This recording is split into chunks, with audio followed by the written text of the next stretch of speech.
Durante la Primera Guerra Mundial, hubo soldados que presentaron comportamientos extraños. Habían perdido el habla algunos, otros se movían entre espasmos, movimientos involuntarios, sorprendían con una mirada vacía. Había quienes habían perdido la audición y lucían muy distraídos en su ambiente. Por supuesto, alguien dirá, bueno, es elemental, estaban en una guerra. Sí, pero además de lo típico que se mira durante un contexto como ese, estos se comportaban todavía de forma más extraña. No estaban heridos, pero eran incapaces de seguir luchando. En el fondo se sentían cansados y tristes, y algunos se terminaban suicidando. Al comienzo, los comandantes en jefe les llamaban cobardes, antipatriotas. Incluso les llegaron a decir inválidos morales porque eran incapaces de luchar por aquello que creían que valía la pena. Pero luego de unos estudios llegaron a la conclusión de que se trataba de una sobreexposición prolongada a escenarios bastante duros y crueles. Por supuesto, estos soldados miraban a sus amigos morir por causa de un disparo o alguna granada que les explotaba por ahí cerca, y eso constantemente les va afectando a toda persona, por supuesto. Y entonces le pusieron nombre. De hecho, hay varios nombres para este síndrome. Le llamaban el síndrome del corazón del soldado.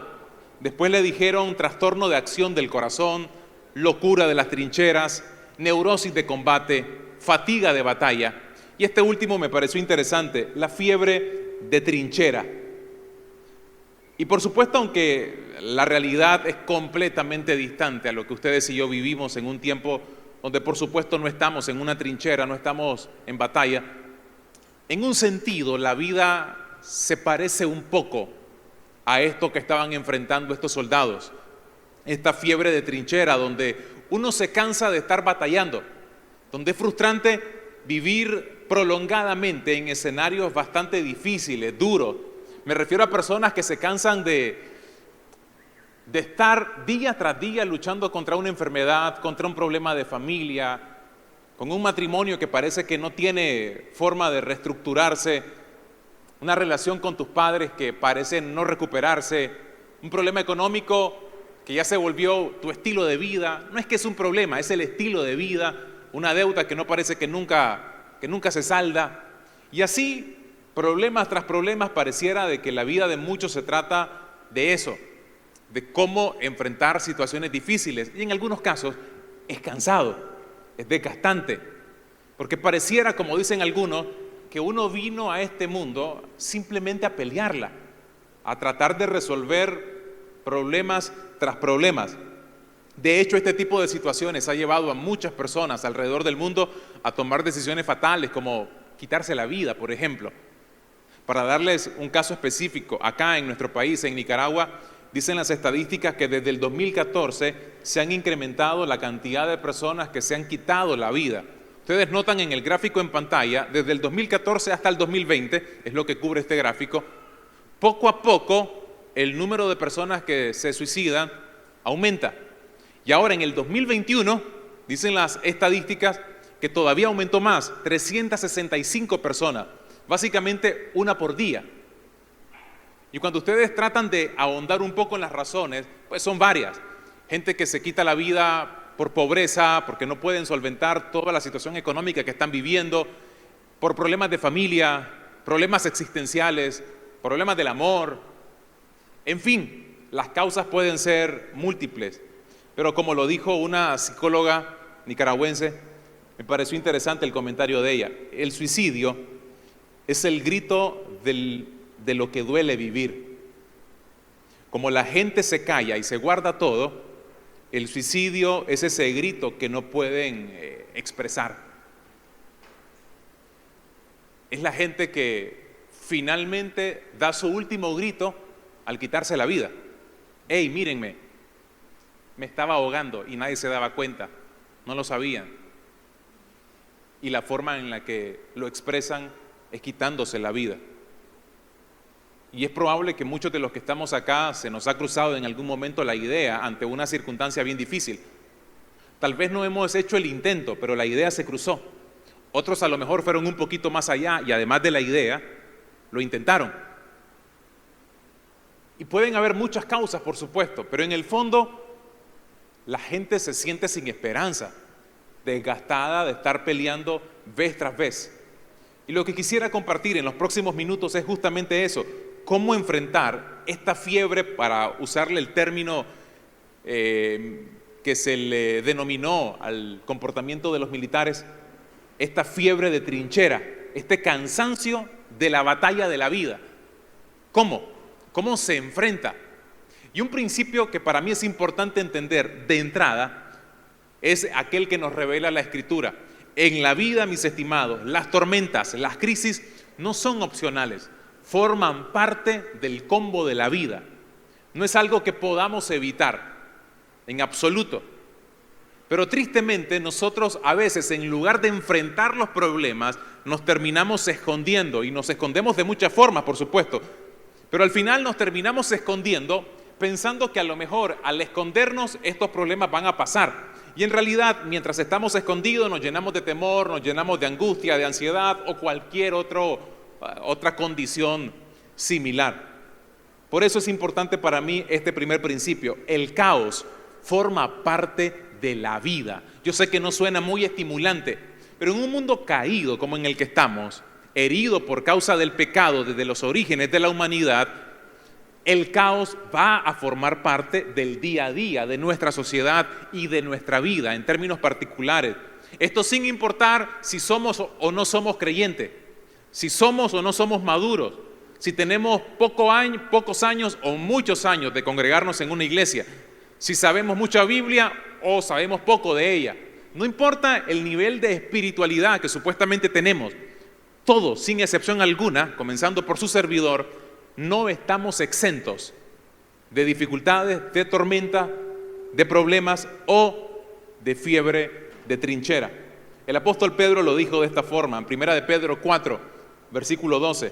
Queridos amigos, no se sorprendan de las pruebas de fuego por las que están atravesando, como si algo extraño les sucediera. Noten que Pedro pareciera alguien, no sé, como insensible, y bueno, esto es lo que le toca.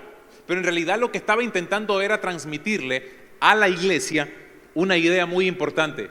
No se sorprendan si tienen que atravesar dificultades. Las dificultades no son extrañas, no son ajenas, o al menos no deberían de ser así.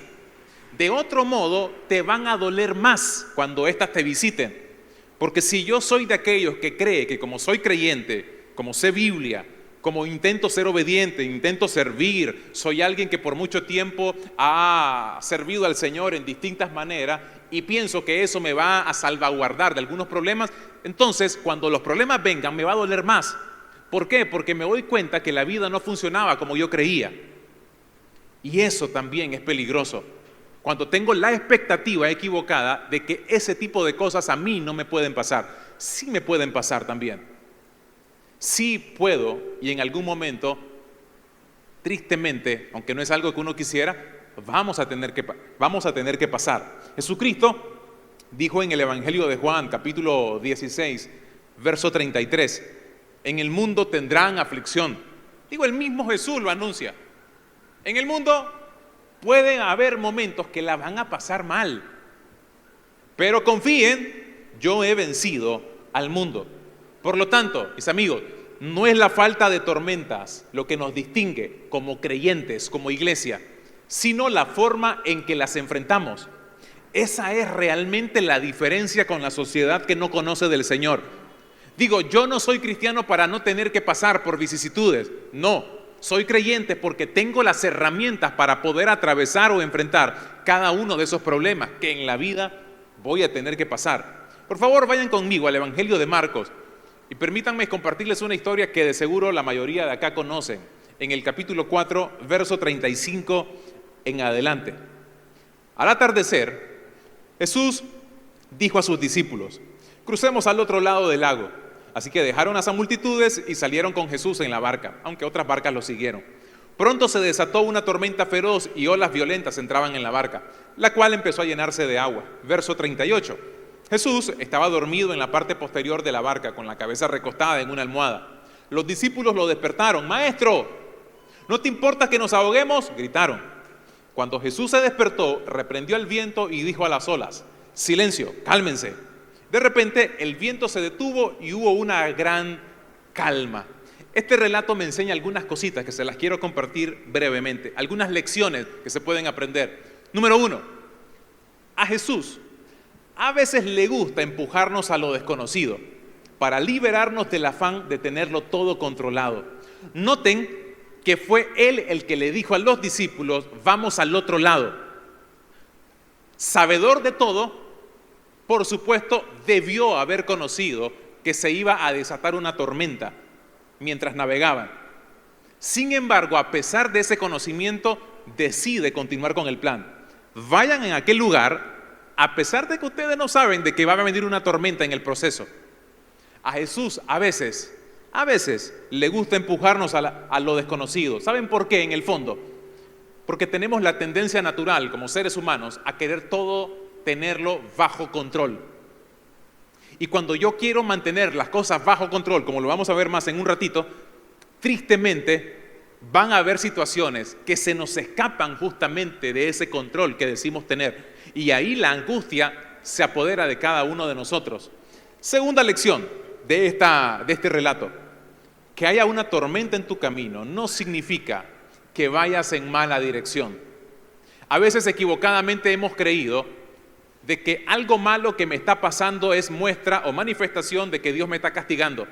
Y si yo estoy haciendo o me está pasando algo bueno, es porque Dios me está bendiciendo. Y eso a veces es cierto y a veces no. Puede que las cosas buenas que te estén pasando sean una muestra de la bendición del Señor, pero no necesariamente. Porque puede que a veces lo malo que me esté pasando también sea una bendición. Lo que pasa es que yo no lo miro como lo mira el Señor. Y por supuesto mi perspectiva, o en todo caso mi expectativa, no es esa, no es aprender cosas buenas a través de lo malo. Pero la Biblia constantemente nos vive diciendo cosas como esta: todas las cosas ayudan a bien para aquellos que aman al Señor. Las buenas y las malas, por supuesto. No dice que todo nos sale bien. Dice que todo, incluyendo por supuesto lo malo, nos va a ayudar para estar bien en algún momento. Y estar mal no siempre es una muestra de que estoy en dirección opuesta a Dios. A veces Dios mismo me guió por ahí, como sucede en este caso. El Señor lo guía hacia una tormenta. Por favor, explíquenme cómo funciona un Dios que te está guiando en dirección a una eventual tormenta. ¿Cómo funciona eso? Y es que a veces una tormenta no demuestra que he tomado el camino equivocado. Por supuesto, hay muchas crisis y dificultades que son causa de mis malas decisiones, consecuencia de mi rebeldía, de mi desobediencia, etcétera, de mi terquedad. Claro estoy. Pero muchas no son necesariamente consecuencias de mis malas decisiones. Algunas son parte de la voluntad del Señor. Noten que en el libro de Mateo, en el capítulo 4, versículo 1, dice que el Espíritu Santo condujo a Jesús al desierto. Dice, para ser probado. El Espíritu Santo conduce a Jesús a un desierto para ser probado. ¿Significaba que Jesús estaba mal? Por supuesto que no. Pero hay una lección entonces ahí importante. Y número 4, a veces es necesario una tormenta alrededor de nosotros, pero no significa que debe estar dentro de nosotros. Y aquí está para mí el meollo del asunto. No es opcional las tormentas en la vida. Lo que sí es opcional, que esa tormenta entre en mí, que es muy diferente. La tormenta alrededor de mí no tiene que estar dentro de mí. El problema de los discípulos no es que tenían una tormenta mientras navegaban en aquella barca, sino que tenían una tormenta en su interior. Por lo tanto, aquí la pregunta que quiero responder a continuación es la siguiente: ¿cómo se desatan las tormentas internas? Porque finalmente, cuando se desata esa tormenta interna, es que se detona la angustia, la ansiedad, es cuando se detona el miedo al mañana. Es cuando se detona el desgaste, la falta de esperanza. Es cuando nuestra confianza comienza a menguar. y nuestro temor comienza a crecer. Ahí es cuando la gente se le cruzan una serie de pensamientos, es cuando la gente se siente agotada, desgastada, frustrada, decepcionada, sus expectativas se le vinieron abajo. Ahí es cuando se vuelve la vida bastante desgastante, cuando la tormenta es interna y no tanto la tormenta externa. Quiero que vean, por lo tanto, la primera razón del por qué se detonan estas tormentas internas es cuando intento controlarlo todo. No todo está bajo estricto control, ni estará. No todo, por más que se esfuerce, no todo en su vida va a estar bajo control. Nos aterra a todo ser humano perder el control. Pero ustedes saben que el problema es que si nosotros creemos que todo lo podemos tener bajo control, la fe pierde sentido. Porque ¿para qué tener fe si yo todo lo controlo? No tendría sentido, no tendría propósito la fe en el Señor, por ejemplo, porque no lo necesito a Él si me tengo a mí mismo. El problema es que es una mentira. De todas maneras, yo no lo puedo tener todo bajo control. Y noten en pantalla, por favor, al menos cuatro lugares, 4 sitios o instancias donde normalmente intentamos manejar el control. Número 1, en las circunstancias. Ilusamente creemos que lo podemos hacer, pero en el fondo no se puede hacer. No hay tal cosa como manejar todo lo que suceda o controlar todo lo que sucede alrededor de nosotros, desde lo macro hasta lo micro. Yo no tengo control en las decisiones que toman los gobernantes en el mundo. Sin embargo, sus decisiones nos afectan a todos nosotros.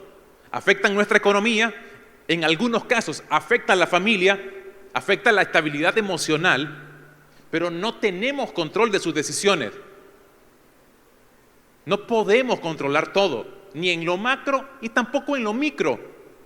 Hay muchas cosas que sí podemos jugárnosla, tratar de manejarlas, pero muchas otras no. Sin embargo, infructuosamente lo intentamos. Número 2, intentamos controlar a las personas. Por eso muchas familias pierden paz. Miren, ¿cuántos esposos intentan manejar a sus esposas, controlarlas? O al revés.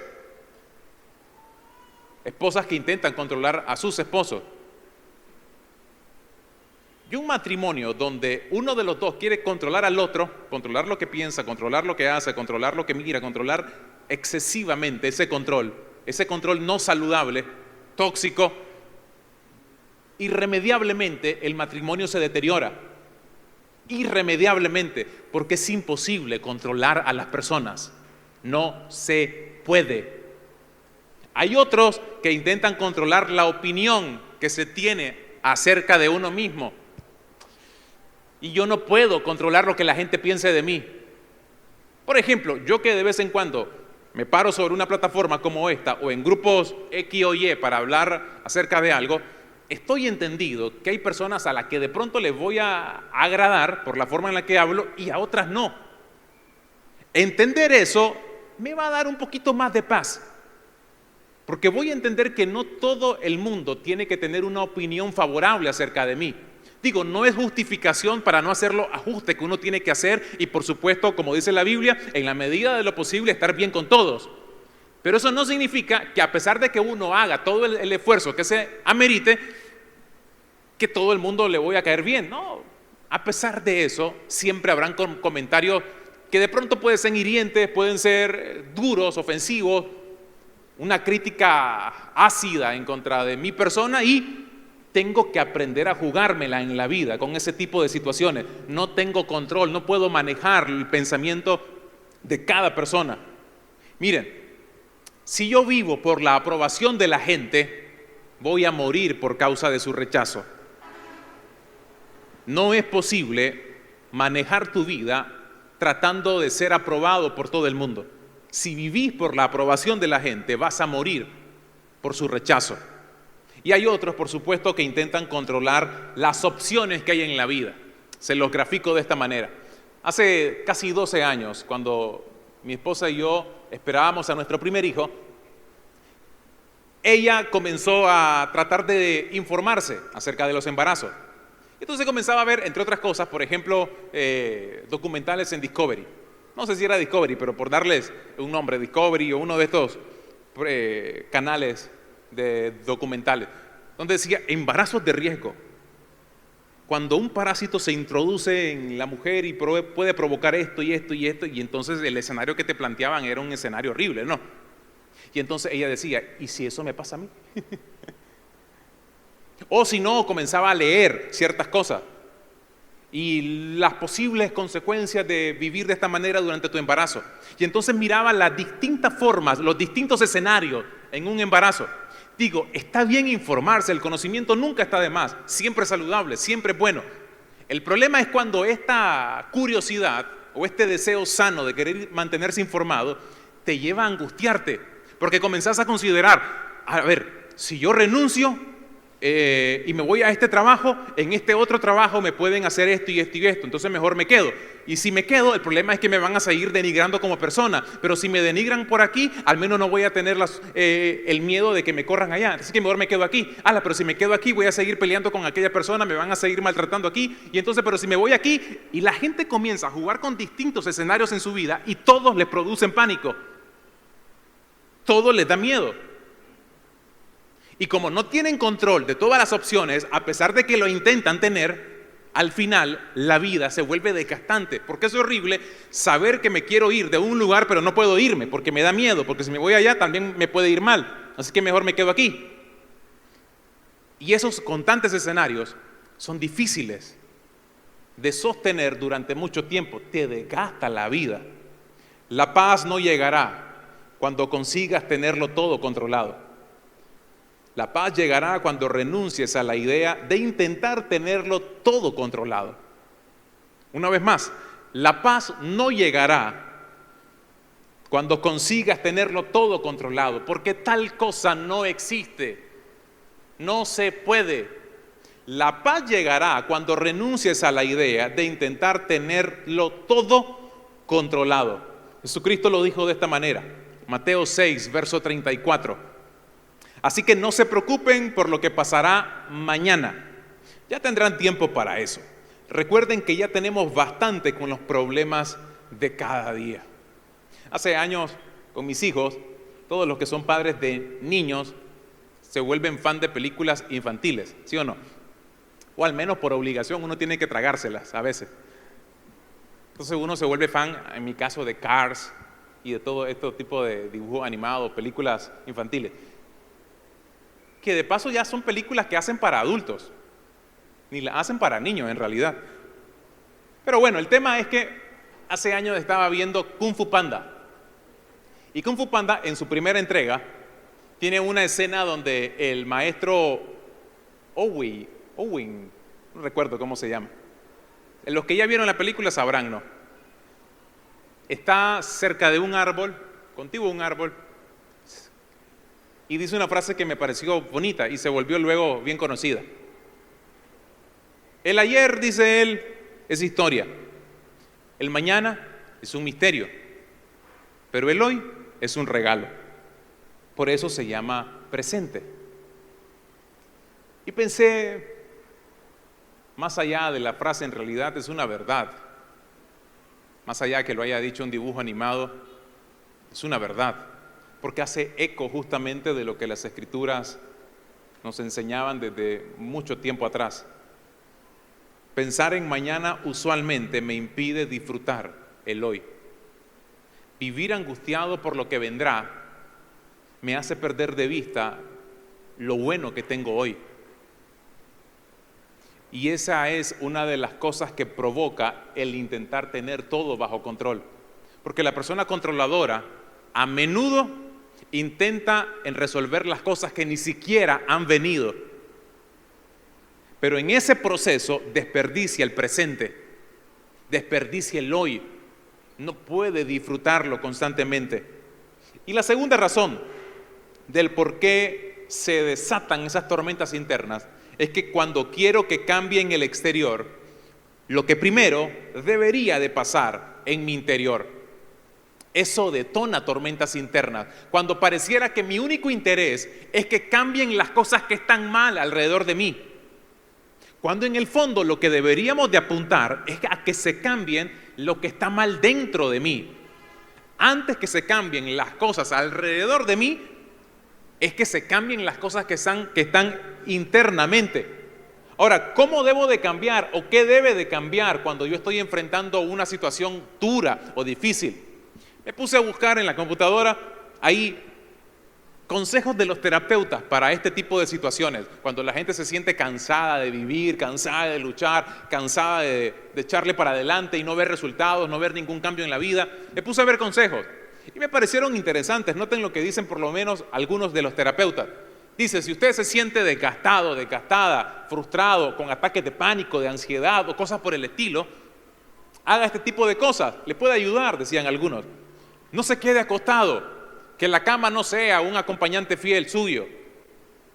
No, y no se queden acostados por pereza, no se queden acostados por sueño, se quedan acostados porque de alguna manera la cama se convierte en ese escenario donde uno desahoga sus penas, donde uno se pone a llorar y tal vez nadie te mira, donde tenés la privacidad para poder desahogarte y para poder seguir frustrado o hundido en esos sentimientos. No se queden acostados, dicen los terapeutas. Salga de los lugares oscuros, porque por alguna razón cuando uno está en ese momento pareciera que la oscuridad se vuelve en aliado también. Y eso oscuro vuelve tu ambiente algo lúgubre, es decir, algo como triste. Lo que es lúgubre es sitios oscuros, tenebrosos, sitios que alimentan más bien ese nivel de tristeza que a veces cargamos. Por eso evite los lugares oscuros, decían ellos. Escuche música motivadora, música que levante o estimule sus emociones, música que sea agradable a los oídos. El gran Mozart, uno de los compositores de música clásica más grandes de la historia, entre su grandeza hay algo que detona su música y es algo que le han llamado el efecto Mozart. Justamente es un estímulo agradable cuando la gente escuchaba sus interpretaciones, cuando la orquesta sonaba e interpretaba alguna composición de Mozart. Sonaba y te agradaba emocionalmente, es casi como que te cambian en el estado de ánimo. Si te sentías triste, este tipo de música como que te alegra, como que te levanta el ánimo. Y luego, por supuesto, después de Mozart, hubo algunos otros que tenían composiciones musicales que generaban básicamente lo mismo, y de ahí que se les comienza a llamar el efecto Mozart. La música es buena, entonces busque música que le levante el ánimo, busque música no que alimente las penas, no cortapulso, no vaya a buscar a la rata inmunda o cosas por el estilo, como cantan por allá, ¿no? No, busque algo que le alimente, y no estoy diciendo necesariamente música que sea cantada. Digo, la música clásica en algunos casos puede generar cierto estímulo agradable, si le gusta, ¿verdad? En algunos casos puede que le duerma. Invierta tiempo con amigos, porque la tentación cuando uno está mal es desconectarse de la gente. La tendencia es que uno no quiere tener a nadie cerca, y en un sentido es comprensible. Por eso le digo, rehúse a la idea de estar sola o de estar solo. Busque compañía, busque conectarse con alguien. Pero además de eso, salga a caminar, haga ejercicio, coma saludable. Porque dicen los conocedores, yo no soy experto en la materia, pero dicen algunos conocedores que incluso el alimento pudiera afectar tu estado de ánimo. La mucha azúcar, la mucha grasa, y yo qué sé. Hay algunos alimentos que están afectando incluso la manera en la que estamos a nivel emocional. Y de pronto no nos damos cuenta que pudiéramos sentirnos a lo mejor un poquito mejor si tan solo cambiáramos un poquito la dieta. Y de pronto uno se sorprendería lo bien que uno se siente mejorando un poco lo que uno pone en una mesa, en un comedor. Pero además dice, mire películas divertidas, prepare un ambiente agradable en su casa, cambie los muebles, limpie donde nunca había limpiado, cambie los cuadros o ponga cuadros, en fin, ponga patas arriba de la casa, pero que se mire bonito, que se mire como en un ambiente diferente, algo agradable. Duerma de noche y descanse también de noche, porque cuando uno está muy preocupado, a menudo uno sufre de insomnio, no duerme, y si dormís no descansás, porque el cerebro sigue activo. Entonces te dormiste 6, 7 horas, pero cuando te levantás, seguís todavía como que no has dormido. Porque justamente seguiste pensando. Dormiste porque tu cuerpo se desgastó, pero tu mente siguió activa. Entonces busquen cómo dormir también. Cambien de hábitos. Si te quieres sentir diferente, la idea o la lógica de estos terapeutas era hacer cosas diferentes, por supuesto. Ahora, todo esto me parece bien, está bien, me parecen tips que uno pudiera decir, ok, esto lo puedo hacer, esto lo puedo cambiar. Pero hay principios que me parecen más extraordinarios y están en las Escrituras. Noten lo que Pablo sugiere en Filipenses 4, versículo 6. Pablo le dice a una iglesia que si algo sabe esta iglesia es de sufrimiento, es de dolor, es de crisis, es de necesidad, es de escasez. Dice Pablo, no se angustien por nada, más bien oren, pídanle a Dios en toda ocasión y denle gracias. Noten por favor lo que aquí dice, porque es muy importante. Número 1, oren, pídanle a Dios y denle gracias. Y noten la respuesta o la consecuencia de esto. Versículo 7. Y la paz de Dios, esa paz que nadie puede comprender, cuidará sus corazones y pensamientos en Cristo. Ahora, noten algo. La paz no viene cuando mi oración es contestada, sino al entender a quién ha sido elevada. Ahí no dice, Pablo no dice, oren, pidan, esperan la respuesta y luego den gracias. Oren, pidan, si viene bueno y si no, pues también, pero de todas maneras den gracias. Y esta es la parte compleja para nosotros. Porque yo entiendo, no es nada malo orar, por supuesto, qué bueno, buen consejo. Pídanle al Señor, por supuesto, voy a pedir. Y luego den gracias, pero ¿por qué voy a dar gracias si no me ha respondido? Porque alguien pudiera decir, a ver Alberto, está bonito, pero llevo 20 años orando para que mi familia sea restaurada y no ha pasado nada. A mí se me hace difícil dar gracias por algo que no ha pasado. A ver, ¿cómo le hago, Alberto? Recientemente visité a un doctor y me dijo que tengo una mancha y parece que el asunto puede ser un tumor. ¿Cómo hago para dar gracias cuando mi oración para que ese tumor desaparezca no ha sido respondida todavía? ¿Cómo hago? ¿Cómo hago si tengo años pagando una deuda? Ya me arrepentí por aquella mala decisión, pero Dios no me puede ayudar acaso aunque sea un poquito para salir adelante y finalmente poder respirar. Y de pronto uno se le vuelve complejo el poder hacer eso. Orar, pedir y especialmente dar gracias. Porque a menudo el agradecimiento en el ser humano es una respuesta a un bien recibido. Pero ¿qué tal si yo no veo ese bien? ¿Cómo se puede dar gracias? ¿Saben cuál es el problema aquí? Que para nosotros el bien solamente es aquello que funciona como una respuesta a una solicitud. Es decir, Dios me ha hecho bien al haberme respondido, y si no te respondió, te ha hecho mal entonces, y por lo tanto no merece mi agradecimiento.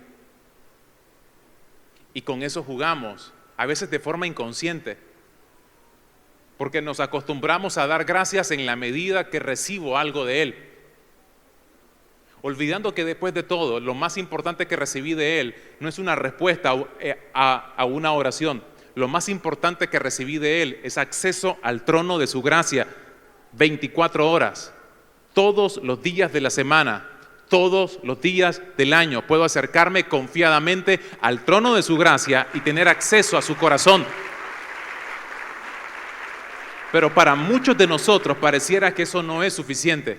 Por eso me encanta lo que David dijo en el Salmo 23, famoso Salmo 23, el Señor es mi pastor.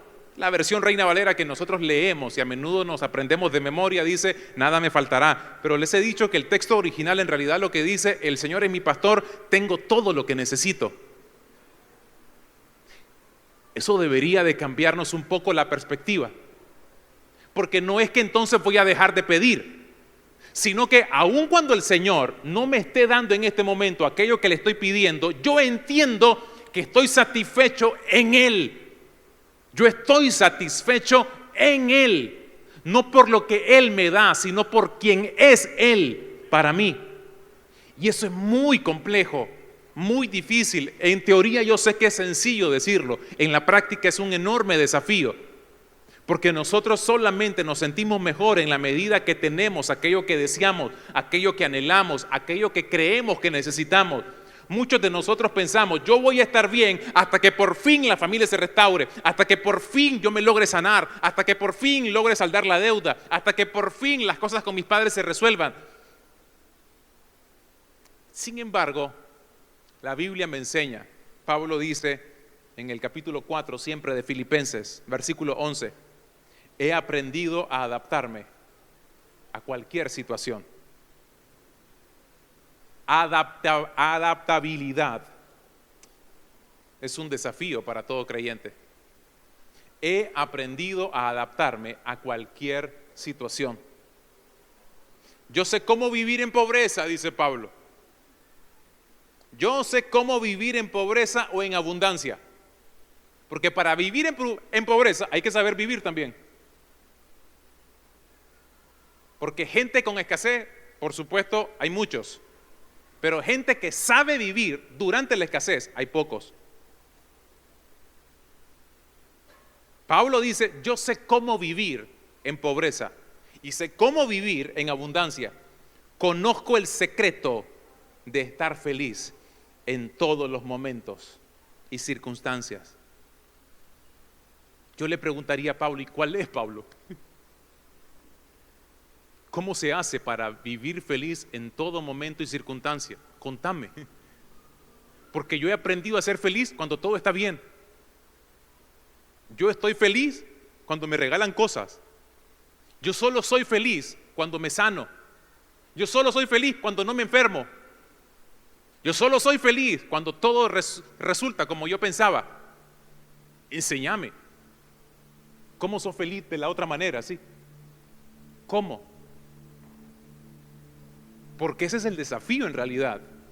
Yo no le voy a decir, aquí sean felices si todo les está saliendo bien. El desafío es cómo se hace cuando la vida es desgastante y todo está saliendo al revés. Conozco el secreto de estar feliz en todos los momentos y circunstancias, pasando hambre o estando satisfecho, teniendo mucho o teniendo poco. En otra versión se traduce de esta manera: he aprendido a hacer frente a cualquier situación. He aprendido. ¿Y saben qué es lo que continúa? Versículo 13. Ni siquiera lo puse porque se lo saben de memoria. Todo lo puedo en Cristo. Todo. En Cristo. ¿Cuál es el secreto para ser feliz? Estar en Cristo. En Cristo. Ese en significa dentro de. Que Él esté dentro de mí. Ya no vivo yo, decía Pablo, sino que Cristo vive en mí. Todo lo puedo en. Ese es el verdadero énfasis de ese verso. A menudo para nosotros es todo lo puedo. Pero lo importante de ese verso es en Cristo. Él dentro de mí. Eso lo resuelve. Porque aunque no lo tengo todo, lo tengo a Él todavía. Porque aunque me están ahogando muchas circunstancias y muchos problemas, todavía lo tengo a Él. Y si lo tengo a Él, tengo la esperanza de que si en este mundo las cosas no se resuelven, tengo una eternidad para estar bien. Tengo una eternidad para vivir en comunión con Él. Y por favor no lo vea como un y ni modo, hay que conformarse. No, no es conformismo, es contentamiento, que es distinto. El conformismo es tomar la forma de un problema, es adaptarte al problema. De ahí la palabra conforme, con la forma de. Tomo la forma de una situación. No les estoy invitando al conformismo. Lo que les estoy invitando es al contentamiento, que es cuando abrazo lo que estoy viviendo. Aunque no tengo todo lo que he deseado, mis oraciones no han sido respondidas, confío y contengo la idea de que Cristo está en mí todavía. Cada mañana me puedo levantar y decir: no he pagado la deuda de hace años, pero te tengo a ti todavía, Señor. Sigo todavía enfermo, los resultados de los exámenes siguen iguales y tal vez empeorando, pero te tengo a ti, Señor. Tengo todo lo que necesito, porque ya sea que si en tu soberanía decides actuar conforme a mi petición o actuar de una manera distinta, mi mayor bien es estar cerca de ti. Lo decía Asaf en el capítulo 73 del libro de los Salmos: mi mayor bien es estar cerca de ti. ¿Entender eso te quita el problema? No, no te lo quita necesariamente. Entender eso te va a dar paz en medio del problema. Por eso es que Pablo dice: una paz que sobrepasa todo entendimiento, que guardará tu corazón y pensamiento en Cristo Jesús. ¿Qué se requiere entonces para enfrentar la tormenta interna? Una vida de agradecimiento. ¿Qué se requiere? Una vida de oración. ¿Qué se requiere? Una vida de contentamiento. Y número 4, una vida de comunidad. Necesita conectarse con otros. Conéctese. Nadie puede pelear solo en una vida. Necesitamos la compañía de otros. Necesita gente con la cual abrirse y contarle sus vulnerabilidades. Abrirse y decirle: ¿sabes qué? Estoy cansado de luchar con este hábito oculto en mi vida. Estoy cansado de pelear contra la pornografía. Estoy cansado de pelear contra la infidelidad. Constantemente tengo deseos de serle infiel a mi esposa, a mi esposo. Estoy cansado de pelear con la ira. Me enojo tan fácilmente, exploto tan fácilmente. Necesito ayuda.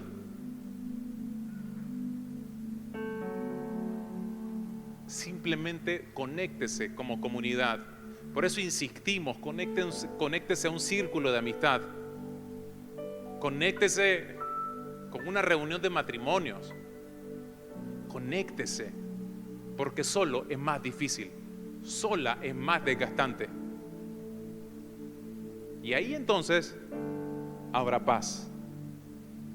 Y si Dios quiere, la tormenta se irá. Él puede. Pero si Él quiere, y yo sé que Él quiere bendecirle a usted también, pero también sé que hay tormentas que nos dejan lecciones importantes. Hay lecciones que el dolor nos deja y que el éxito jamás tal vez nos las daría. Pero tenemos que tener el corazón abierto y la mente abierta para lo que el Señor tiene que decirnos. Cierre sus ojos, por favor, por unos segundos.